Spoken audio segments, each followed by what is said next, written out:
नमस्कार बंधुओं, YouTube में आपका स्वागत है। मैं प्रद्युम्न नारायण राय, युग शिल्पी, और आप देख रहे हैं चैनल गायत्री विद्या। बंधुओं, आज हम चर्चा करेंगे नामकरण संस्कार पर। इससे पहले पुंसवन संस्कार पर वीडियो बनाया जा चुका है। यदि आपने उस वीडियो को नहीं देखा है तो इस वीडियो के डिस्क्रिप्शन बॉक्स में मैंने लिंक कर दिया है, वहां से आप देख सकते हैं। बंधुओं, इससे पहले कि हम आगे बढ़ें, जिन लोगों ने मेरे इस चैनल को सब्सक्राइब नहीं किया है या फिर इस चैनल पर नए हैं तो कृपा करके इस चैनल को सब्सक्राइब करें और साथ ही बेल आइकन को प्रेस करें ताकि आपको समय समय पर नए नए वीडियो का नोटिफिकेशन आसानी से मिल सके। तो चलिए शुरू करते हैं गायत्री महामंत्र से। ओम भूर्भुवः स्वाहा तत्सवितुर्वरेण्यं भर्गो देवस्य धीमहि धियो यो नः प्रचोदयात्। तो अब नामकरण संस्कार पर आज हमारा विषय है, बोलेंगे। नामकरण शिशु जन्म के बाद पहला संस्कार कहा जा सकता है। यूँ तो जन्म के तुरंत बाद ही जात कर्म संस्कार का विधान है, किंतु वर्तमान परिस्थितियों में वह व्यवहार में नहीं दिखता। अपनी परिस्थिति में उसके तत्व को भी नामकरण के साथ समाहित कर लिया गया है। इस संस्कार के माध्यम से शिशु रूप में अवतरित जीवात्मा को कल्याणकारी यज्ञीय वातावरण का लाभ पहुँचाने का सत प्रयास किया जाता है। जीव के पूर्व संचित संस्कारों में जो हीन हो उनसे मुक्त कराना श्रेष्ठ हो, उसका आभार मानना अभिष्ट होता है। नामकरण संस्कार के समय शिशु के अंदर मौलिक कल्याणकारी प्रवृत्तियों आकांक्षाओं के स्थापन जागरण के सूत्रों पर विचार करते हुए उनके अनुरूप वातावरण बनाना चाहिए। शिशु कन्या है या पुत्र, इसके भेदभाव को स्थान नहीं देना चाहिए। भारतीय संस्कृति में कहीं भी इस प्रकार का भेद नहीं है। शीलवती कन्या को 10 पुत्रों के बराबर कहा गया है। 10 पुत्र समा कन्या यस्य शीलवती सुता। इसके विपरीत पुत्र भी कुल धर्म को नष्ट करने वाला हो सकता है। जिमि कपूत के उपजे कुल सदगर्म धर्म नसाहि। इसलिए पुत्र या कन्या जो भी हो, उसके भीतर के अवांछनीय संस्कारों का निवारण करके श्रेष्ठतम की दिशा में प्रवाह पैदा करने की दृष्टि से नामकरण संस्कार कराया जाना चाहिए। यह संस्कार कराते समय शिशु के अभिभावकों और उपस्थित व्यक्तियों के मन में शिशु को जन्म देने के अतिरिक्त उन्हें श्रेष्ठ व्यक्तित्व संपन्न बनाने के महत्व का बोध होता है। भाव भरे वातावरण में प्राप्त सूत्रों को क्रियान्वित करने का उत्साह जागता है। आमतौर से यह संस्कार जन्म के 10वें दिन किया जाता है। उस दिन जन्म सूतिका का निवारण शुद्धिकरण भी किया जाता है। यदि प्रसूति कार्य घर में ही हुआ हो तो उस कक्ष को लीप पोत कर धोकर स्वच्छ करना चाहिए। शिशु तथा माता को भी स्नान करा के नए स्वच्छ वस्त्र पहनाए जाते हैं। उसी के साथ यज्ञ और संस्कार का क्रम वातावरण में दिव्यता घोलकर अभिष्ट उद्देश्य की पूर्ति करता है। यदि 10वें दिन किसी कारण नामकरण संस्कार न किया जा सके तो अन्य किसी दिन बाद में भी उसे संपन्न करा लेना चाहिए। घर पर प्रज्ञा संस्थानों तथा यज्ञ स्थलों पर भी यह संस्कार कराया जाना उचित है। यज्ञ विशेष व्यवस्था, इसमें क्या क्या होगा लगता है व्यवस्था में, आपको बता रहा हूँ। यज्ञ पूजन की समान व्यवस्था के साथ ही नामकरण संस्कार के लिए विशेष रूप से इन व्यवस्थाओं पर ध्यान देना चाहिए। यदि 10वें दिन नामकरण घर में ही कराया जा रहा है तो वहाँ समय पर स्वच्छता का कार्य पूरा कर लिया जाए तथा शिशु एवं माता को समय पर संस्कार के लिए तैयार कराया जाए। दूसरा, अभिषेक के लिए कलश पल्लव युक्त हो तथा कलश के कंठ में कलावा बंधा हो, रोली से ओम स्वास्तिक आदि शुभ चिन्ह बने हो। तीसरा, शिशु की कमर में बांधने के लिए मेखला सूती या रेशमी धागे की बनी होती है। न हो तो कलावा के सूत्र की बना लेनी चाहिए।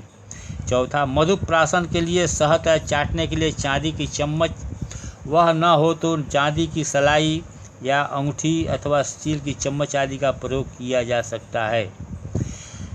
पाँचवा, संस्कार के समय जहाँ माता शिशु को लेकर बैठे वहीं वेदी के पास थोड़ा सा स्थान स्वच्छ करके उस पर स्वास्तिक चिन्ह बना दिया जाए। इसी स्थान पर बालक को भूमि स्पर्श कराया जाए।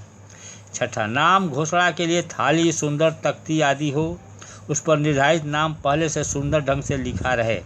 चंदन रोली से लिखकर उस पर चावल या फूल की पंखुड़ियाँ चिपकाकर, साबुदाने हल्के पकाकर उसमें रंग मिलाकर उसे अक्षरों के आकार में चिपकाकर स्लेट या तख्ती पर रंग बिरंगी खड़िया के रंगों से नाम लिखे जा सकते हैं। थाली, ट्रे या तख्ती को फूलों से सजाकर उस पर एक स्वच्छ वस्त्र ढक कर रखा जाए। नाम घोषणा कर उसका अनावरण किया जाए। सातवां, विशेष आहुति के लिए खीर, मिष्ठान या मेवा जिसे हवन सामग्री में मिलाकर आहुतियाँ दी जा सके। आठवां, शिशु को माँ की गोद में रहने के लिए दिया जाए। पति उसके बाईं ओर बैठे। यदि शिशु सो रहा हो या शांत रहता है तो माँ की गोद में प्रारंभ से ही रहने दिया जाए, अन्यथा कोई अन्य उसे संभाले। केवल विशेष कर्मकांड के समय उसे वहाँ लाया जाए। निर्धारित क्रम से मंगलाचरण, षटकर्म, संकल्प, यज्ञोपवीत परिवर्तन, कलावा, तिलक तथा रक्षा विधान तक का क्रम पूरा करके विशेष कर्मकांड प्रारंभ किया जाए। इसके बाद आपका अभिषेक के विषय में बता रहा हूँ। शिक्षण और प्रेरणा इसका क्या है। बालक तो अनेक योनियों में भ्रमण करता हुआ मानव शरीर में आया है, इसलिए उसके मन पर पाश्विक संस्कारों की छाया रहनी स्वाभाविक है। इसको हटाया जाना आवश्यक है। यदि पशु प्रवृत्ति बनी रही तो मनुष्य शरीर में विशेषता ही क्या रही। जिनके अंतःकरण में मानवीय आदर्शों के प्रति निष्ठा भावना है, उन्हीं को सच्चे अर्थों में मनुष्य कहा जा सकता है। इंद्रिय परायणता, स्वार्थपरता, निरुद्देश्यता, भविष्य के बारे में न सोचना, असंयम जैसे दोषों को पशुवृत्ति कहते हैं। इनका जिनमें बाहुल्य है वे नर पशु हैं। अपना नवजात शिशु नर पशु नहीं रहना चाहिए।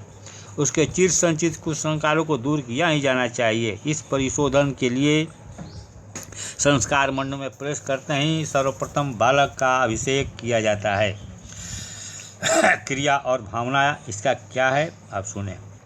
सिंचन के लिए तैयार कलश में मुख्य कलश का थोड़ा सा जल या गंगा जल मिलाएं। मंत्र के साथ बालक का संस्कार कराने वालों तथा उपकरणों पर उसका सिंचन किया जाए। भावना करके जो जीवात्मा शिशु के रूप में ईश्वर प्रदत्त सुअवसर का लाभ लेने अवतरित हुई है, उसका अभिनंदन किया जा रहा है। ईश्वरीय योजना के अनुरूप शिशु में उत्तरदायित्वों के निर्वाह की क्षमता पैदा करने के लिए श्रेष्ठ संस्कारों तथा सत्शक्तियों के स्रोत से उस पर अनुदानों की वृष्टि हो रही है। उपस्थित सभी परिजन अपनी भावनात्मक संगति से उस प्रक्रिया को अधिक प्राणवान बना रहे हैं। इसका मंत्र है, ये यजुर्वेद का मंत्र है। ओम आपो हिष्टामयो भुवा तान ऊर्जे दधातना महेरणाय चक्षसे। ओम यो वः शिवस्तमोरसा तस्य भाजयते हना उसतिरिव मातरः। ओम तस्मा अरंगमामो ओ अस्य क्षयाय जिन्मथ आपो जन्यथा चनः। ये आयुर्वेद का मंत्र है, ये बोला जाता है। मेखला बंधन अब इसके बाद होगा। इसका शिक्षण और प्रेरणा क्या है आप सुने। संस्कार के लिए तैयार मेखला शिशु की कमर में बांधी जाती है। इसे कहीं कहीं कौधनी, करघनी, छूटा, डाँड़ा आदि भी कहा जाता है। यह कटिबद्ध रहने का प्रतीक है। फौजी जवान, पुलिस के सिपाही कमर में पेटी बांधकर अपनी ड्यूटी पूरी करते हैं। शरीर सुविधा की दृष्टि से उसकी अनुपयोगिता भी हो सकती है, पर भावना की दृष्टि से कमर में बंधी हुई पेटी चुस्ती, मुस्तैदी, निरालस्यता, स्फूर्ति, तैयारी एवं कर्तव्य पालन के लिए तत्परता का प्रतिनिधित्व करती है। यह गुण मनुष्य का प्रारंभिक गुण है। यदि इसमें कमी रहे तो उसे गई गुजरी दीनहीन स्थिति में पड़े रहकर अविकसित जीवन व्यतीत करना पड़ेगा। आलसी प्रमादी व्यक्ति अपनी प्रतिभा एवं क्षमता को यूं ही बर्बाद करते रहते हैं। ढीला पोला स्वभाव आदमी को कहीं का नहीं रहने देता, उसके सब काम अधूरे और अस्त व्यस्त रहते हैं। फलस्वरूप कोई आशाजनक सत्परिणाम भी नहीं मिल पाता। इस दोष का बीजा अंकुर बच्चे के जमने न पाए, इसकी सावधानी रखने के लिए जागरूकता एवं तत्परता का प्रतिनिधित्व करने के उद्देश्य से नामकरण संस्कार के अवसर पर कमर में मेखला बांध दी जाती है। अभिभावक जब जब इस मेखला को देखे तब तब यह स्मरण कर लिया करे कि बच्चे को आलस प्रमाद के दोष दुर्गुण से बचाए रखने के लिए उन्हें प्राणपण से प्रयत्न करना है। जैसे जैसे बच्चा समझदार होता चले वैसे वैसे उसके स्वभाव में मुस्तैदी, श्रमशीलता एवं काम में मनयोग पूर्वक जुटने का गुण बढ़ाते रहना चाहिए। इस संबंध में जो हानि लाभ हो सकते हैं उन्हें भी समय समय बताते, सिखाते, समझाते रहना चाहिए। क्रिया और भावना इसका क्या है आप सुने। मंत्र के साथ शिशु के पिता उसकी कमर में मेखला बांधें। भावना करे कि संस्कारित सूत्र के साथ बालक में तत्परता, जागरूकता, संयमशीलता जैसी सत्प्रवृत्तियों की स्थापना की जा रही है। इसका एक मंत्र है, आपको पराशर गृह सूत्र का। ओम इयं दुरुक्तं परिबाधमाना वर्णं पवित्रं पुनति मयागात् प्राणापनाभ्यां बलमादधानां स्वधा देवी सुभगा मेखलेयम्। अब जो है आगे मधुप्राशन के विषय में बताएंगे। इसका शिक्षण और प्रेरणा क्या है आप ध्यान से सुने। इसमें बालों को निर्धारित उपकरण से शहद चटाया जाता है। शहद चटाने में मधुर भाषण की शिक्षा का समावेश है। सज्जनता की पहचान किसी व्यक्ति की वाणी से ही होती है। शालीनता की परख मधुर, नम्र, प्रिय, शिष्टता से भरी हुई वाणी को सुनकर ही की जा सकती है। इसी गुण के आधार पर दूसरों का स्नेह, सद्भाव एवं सहयोग प्राप्त होता है। वशीकरण मंत्र मधुर भाषण ही होता है। कोयल की प्रशंसा और कौवे की निंदा उसका रंग रूप एक सा होने पर भी वाणी संबंधी अंतर के कारण ही होती है। चांदी, रजत, सफ़ेद शुभ्र होती है। उसे पवित्रता, निर्विकारता का प्रतीक माना जाता है। पवित्रता, निर्विकारिता के आधार पर वाणी में मधुरता हो, स्वार्थी, धूर्तों जैसी न हो, इसलिए चांदी का प्रतीक प्रयुक्त होता है। इसका क्रिया और भावना पर थोड़ा प्रकाश डालेंगे। मंत्रोच्चार के साथ थोड़ा सा शहद निर्धारित उपकरण से बालों को चटाया जाए। घर के किसी बुजुर्ग या उपस्थित समुदाय में से किन्हीं चरित्रनिष्ठ संभ्रांत व्यक्ति द्वारा भी यह कार्य कराया जा सकता है। भावना की जाए कि सभी उपस्थित परिजनों के भाव संयोग से बालक की जीवा में शुभ, प्रिय, हितकारी, कल्याणप्रद वाणी के संस्कार स्थापित किए जा रहे हैं। अश्वायन गृह सूत्र का एक मंत्र है, इसको मैं आपको बताता हूँ। ओम प्रते ददामि मधुनो घृतस्य वेदं शबिन्त्रा प्रसूतं मघुनाम आयुष्यमानं गुप्तो देवताभिः शतं जीवं शरदो लोके अस्मिना। अब जो है इसके बाद सूर्य नमस्कार, इसका शिक्षण और प्रेरणा पर हम प्रकाश डालेंगे, सुनेंगे। सूर्य गतिशीलता, तेजस्विता, प्रकाश एवं उष्णता का प्रतीक है। उसकी किरणें इस संसार में जीवन संचार करती है। बालक में भी इन गुणों का विकास होना चाहिए। सूर्य निरंतर चलता रहता है, उसे विश्राम का अवकाश नहीं। अपने कर्तव्य से वह एक क्षण के लिए भी विमुख नहीं होता। न बहुत जल्दबाजी उतावली करता है और न थक कर शिथिलता, उदासीनता, उपेक्षा बरतता है। जो कर्तव्य निर्धारित कर लिया उस पर पूर्ण दृढ़ता एवं समस्वरता के साथ चलता रहता है। मनुष्य की क्रिया पद्धति भी यही होनी चाहिए। जो पक्ष चुन लिया, जो कार्यक्रम अपना लिया, उसमें न तो शिथिलता बरतनी चाहिए और न ही अधीर होकर उतावली जल्दी करनी चाहिए। धैर्य, स्थिरता और दृढ़ निश्चय के साथ निरंतर आगे चलते रहना है। सूर्य दर्शन के साथ बालक को यह प्रेरणा दी जाती है कि उसे भावी जीवन में आलसी, ढीला, पोला या अनियमित नहीं बनना है।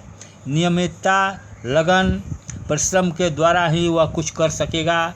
इसलिए सूर्य को वह देखे और उसकी रीति नीति का अनुसरण करे। अभिभावक शिशु के मन मस्तिष्क के पूर्ण विकास के लिए उत्तम प्रेरणाएं एवं साधन प्रदान करते रहें। क्रिया और भावना पर प्रकाश डालते हैं, इसको सुना जाए। यदि सूर्य को देखने की स्थिति हो तो माता शिशु को बाहर ले जाकर सूर्य दर्शन कराएं। सूर्य देव को नमस्कार करें। किसी कारण संस्कार के समय सूर्य दृश्यमान न हो तो उसका ध्यान करके नमस्कार करें।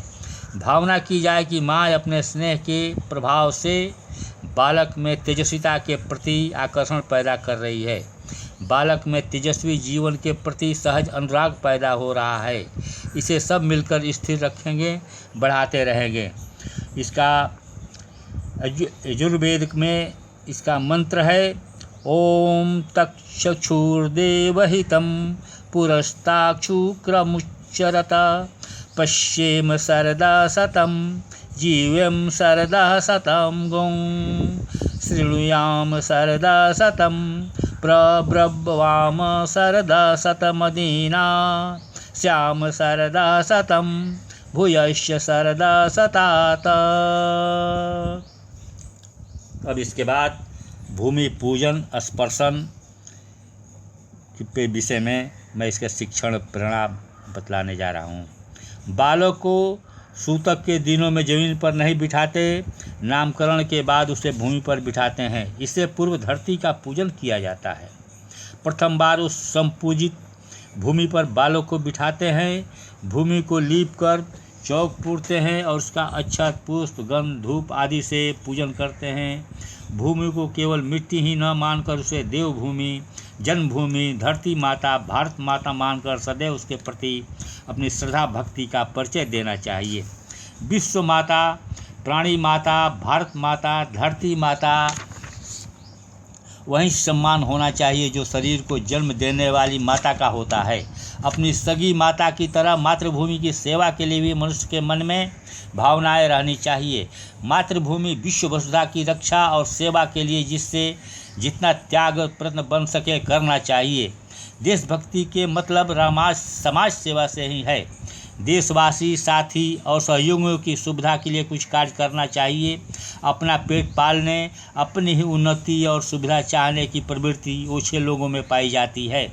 श्रेष्ठ व्यक्ति अपनी आंतरिक महानता के अनुरूप घर तक ही अपनी ममता सीमित नहीं रखते वरन उसे व्यापक बनाते हैं।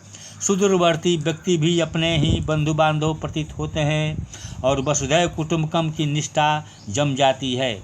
ऐसे देशभक्त व्यक्ति समाज सेवा एवं लोक मंगल के कार्यों को अपने निजी लाभ एवं स्वार्थ से भी बढ़कर मानते हैं। इन्हीं की यशोगाथा इस संसार को सुरक्षित करती रहती है। भूमि स्पर्श करते हुए बालक को मातृभूमि की सेवा, देशभक्ति की भावनाएं जागृत करने की शिक्षा दी जाती है। धरती माता की क्षमाशीलता प्रसिद्ध है। वह सबका भार अपने ऊपर उठाती है। अपनी छाती में अन्न, फल, रस, खनिज आदि विविध पदार्थ उपजाकर प्राणियों का पालन करती है। लोग मल मूत्र आदि से उसे गंदा करते हैं तो भी नाराज नहीं होती और वह सब सहन करती है। अपना अधिकांश भाग जल की शीतलता से भरे रहती है। विशाल संपदा की स्वामिनी होने पर इतराती नहीं, पुरुषार्थियों को उदारता पूर्वक अपनी संपत्ति का उपहार देती है। अपनी सभी संतानों को गोदी में लेकर अपनी निश्चित रीति नीति के अनुसार गतिशील रहती है। भीतरी अग्नि को भीतर ही छिपी रहने देती है और बाहर से ठंडी ही रहती है। भूमि में से पौधे आहार खींचते और बढ़ते हैं, परंतु माली उसकी बाढ़ को सही दिशा देने के लिए उसकी साज संभाल के साथ साथ काट छाट भी करता है। मातृभूमि के अनुदानों से बालक के विकास में भी माली जैसी सावधानी अभिभावकों को बरतनी चाहिए। इसका क्रिया और भावना पर हम प्रकाश डाल रहे हैं, इसको सुना जाए। शिशु के माता पिता हाथ में रोली, अक्षत, पुष्प आदि लेकर मंत्र के साथ भूमि का पूजन करें। भावना की जाए कि धरती माता से इस क्षेत्र में बालक के हित के लिए शिष्य संस्कारों को घनीभूत करने की प्रार्थना की जा रही है। अपने आवाहन पूजन से उस पुण्य प्रक्रिया को गति दी जा रही है। मंत्र पूरा होने पर पूजन सामग्री भूमि पर चढ़ाई जाए। यजुर्वेद में इसका मंत्र है, इसको मैं सुनाता हूँ। ओम महिध्यो पृथ्वी चना इमं यज्ञं मिमेक्षतां पिप्रीतां नो भरिमभि। ओम पृथिव्यै नमः आवाहयामि स्थापयामि पूजयामि ध्यायामि। स्पर्श क्रिया और भावना। माता बालक को मंत्रोच्चार के साथ उस पूजित भूमि पर लिटा दे। सभी लोग हाथ जोड़कर भावना करें कि जैसे माँ अपनी गोद में बालक को अपने स्नेह पुलकन के साथ जाने अनजाने में शिष्ट प्रवृत्ति और गहरा संतोष देती रहती है, वैसे ही माता वसुंधरा इस बालक को अपना लाल मानकर गोद में लेकर धन बना रही है।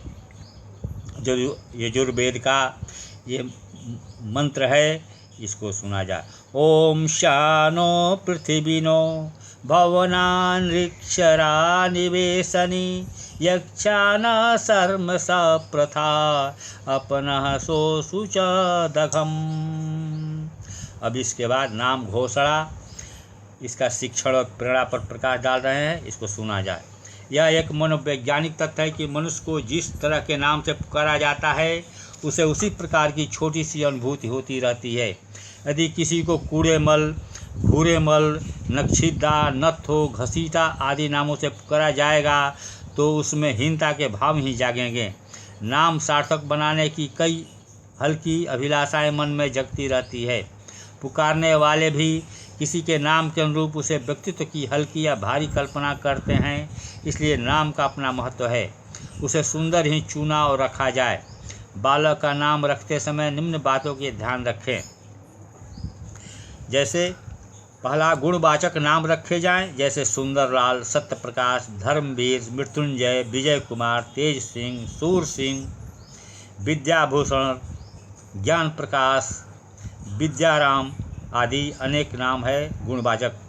इस तरह गुण इसका एक लिस्ट बना लेना चाहिए। इसी तरह बालिकाओं के नाम दया, क्षमा, प्रभा, करुणा, प्रेमवती, सुशीला, माया, शांति, सत्यवती, प्रतिभा, विद्या, सरस्वती, दुर्गा, गायत्री आदि नाम आप कर सकते हैं।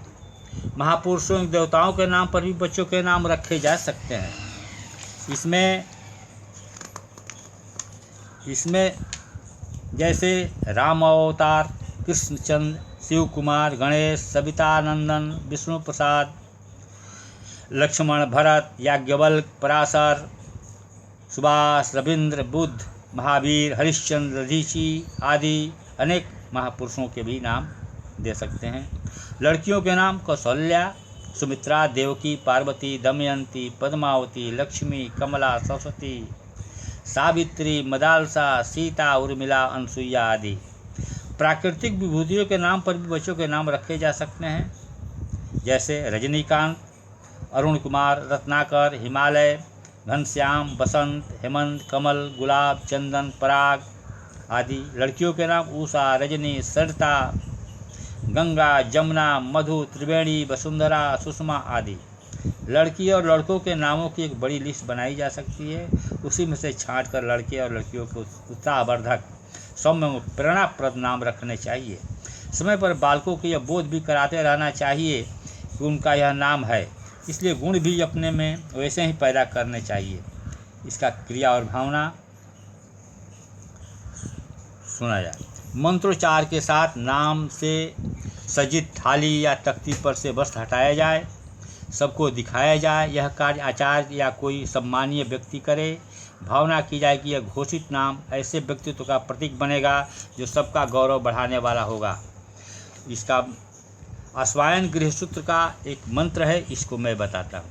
ओ मेधाति देव सविता मेधा देवी सरस्वती मेधामते यस्मिनो देवाधतां पुरस्करस्त्रजो। मंत्र पुनः पर सबको नाम दिखाए और 3 नारे लगवाएं। प्रमुख कहेगा शिशु चिरंजीवी हो, इसको भी 3 बार बोलना है, चिरंजीवी हो चिरंजीवी हो चिरंजीवी हो। शिशु बोले धर्मशील, प्रमुख कहे शिशु धर्मशील हो, इसको भी आपको ये धर्मशील हो धर्मशील हो धर्मशील हो।